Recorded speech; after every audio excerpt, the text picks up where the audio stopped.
va débuter donc la dégustation. Jérémy va vous servir pour commencer un crément d'Alsace, un crément en blanc de noir, voilà, donc un pur pinot noir, qui est le crément de la maison Bott Frères, qui est située à Ribeauvillé, voilà, donc avec Laurent et Nicole Bott qui sont aux commandes, avec Paul, le fils, qui reprend aussi bien sûr cette partie de viticulture et de vinification. Alors, il y a donc dans un premier temps la partie visuelle, hein, on va faire sur le premier, puis ça va se faire tout seul, vous serez comme des pros pour déguster. Hein.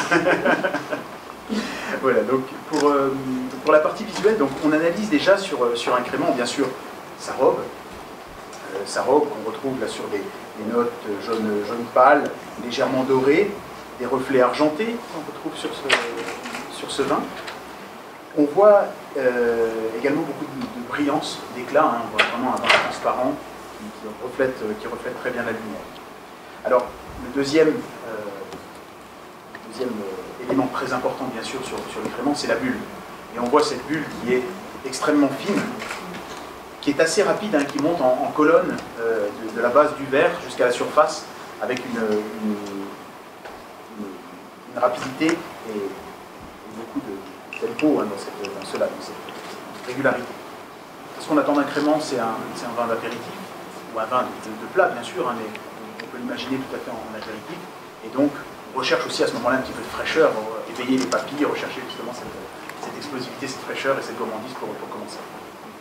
Alors, on en revient donc à la dégustation. Vous voyez cette bulle, une fois que la bulle a été enlevée, effectivement, on peut le déguster donc à l'olfactif. Et là, on retrouve toute cette densité. Alors, des vins qui donnent cette puissance, on sent cette densité, cette richesse, hein, au nez, où on retrouve là ces arômes un peu de beurre, un peu toasté également, de fruits secs, un peu de noisettes aussi, hein, qui sont présentes sur ce vin.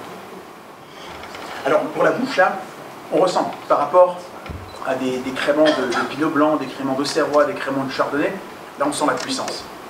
Là il y a de la structure, il y a de la densité dans le vin, il y a de l'allonge, on garde cette trame de bulle fine, hein, ça reste très élégant, il y a une belle vivacité qui se crée en milieu de bouche, on ressent justement cette tension, beaucoup d'équilibre, l'harmonie aussi, une légère pointe d'amertume en finale qui vient apporter aussi cette longueur en bouche et cet élan sur ce vin. Mais avec tout cela, dans l'harmonie et la structure, on sent cette puissance et cette densité du pinot noir. Et ça, c'est vraiment une caractéristique du crément de pinot noir.